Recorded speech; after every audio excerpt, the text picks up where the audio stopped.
Sati. The word typically means purity. So since Sati is a word used for women, everybody has considered that Sati is the idea of women's purity. And what is women's purity? Women's purity is when a woman is not violated in terms of her body. So if she goes out or even at home, if she has physical encounters, if she has sex, with or without her consent, then her purity is violated as long as it doesn't have the social consent. So that is the impure woman, a woman who is not morally correct. It is a complete sham, a trash belief which we have been fed across for years, and it is not correct. The satis that I am writing about, I am actually writing about Panchkanya, the Ahalya, Kunti, Draupadi, Mandodari, Tara. And there is a Sanskrit sloka that says, exactly by quoting these five, and there's an alternate school of thought that says that Sita is also included. So, all these women, they were anything but that typical traditional feminine idea of idea of obedience, idea of perfectness. They had partners, they were far more open. Ahalya, Kunti, Draupadi, Mandodari, Tara. You may not know enough about Mandodari, Tara, Ahalya, but you know enough about Kunti and Draupadi, right? So you know that these two were not the women who had one partner. They had multiple partners. What mattered in this case, the reason, and the word Panchkanya, when translated, it features as 5 virgins. And this translation I haven't done. It has been done way before by very, very erudite scholars. So we see that these 5 Panchkanya, ancient women, are considered with great, and the sloka says that if you take the names of these women regularly and if you remember them, you become spiritually stronger and active. So you understand that it cannot be that the 5 virgins or Panchkanya of Indian mythology were being considered pure in terms of their physical status. There was something else to it.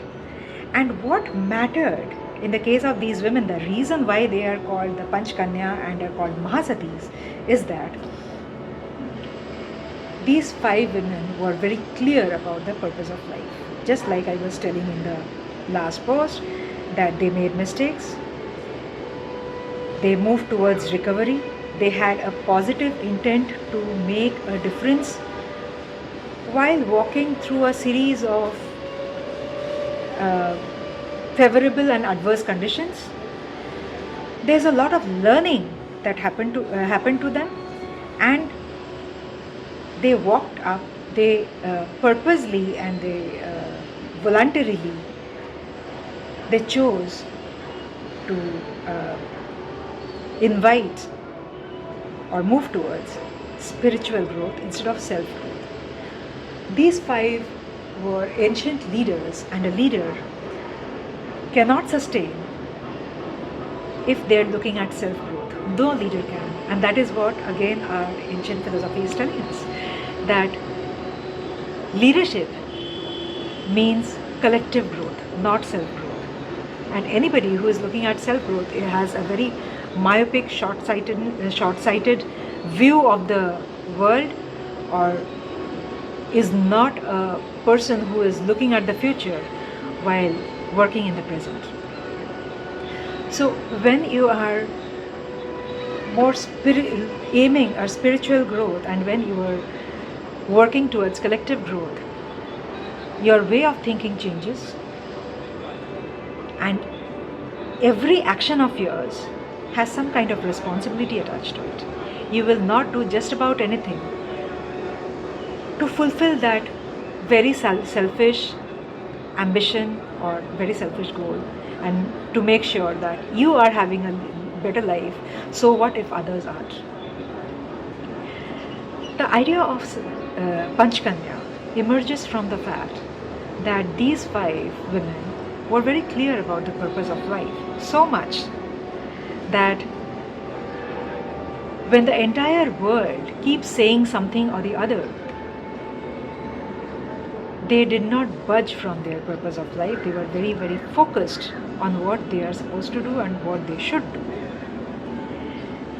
This is the purity factor that our ancient texts are talking about, that women's purity. Sati, Mahasati. This is the kind of untouchability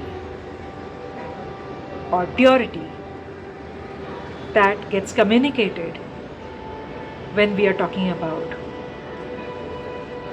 Sati, or when we are talking about women's purity. This is what the ancient texts are telling us, Hindu philosophy is telling us.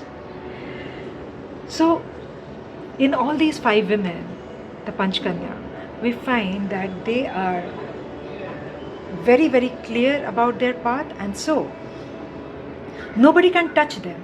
What does that mean? That nobody can say or do anything to make them lose their faith on what they feel is right. Once again, in the last post I was saying that these days constantly, say for example, I'll take a simple example, social media. Constantly social media is hammering something or the other within our brain and telling us what we should do, how we should be. And that is not just for men or women, it is for everybody. How clear are we on who we are and what we are doing? Do we support ourselves? Do I believe that if I am kind, then that is the right thing to do? And if I believe that kindness is the right thing to do, just because 50 lakh people are shouting that kindness doesn't work, I will probably not change the fact that I will probably not change my ability to be kind in this world. That is Sati. I remember a quote by Keanu Reeves exactly on that. He said that I do not belong to the world that believes kindness is a weakness. And taking that context, the word Sati applies to him, that he is untouched by anything that the world is saying, and he knows it is wrong, and so he will not follow just to belong to that world where those people are, and he is clearly refusing the kind of support that does not come from his sense of ethics. That's it. Sati, purity.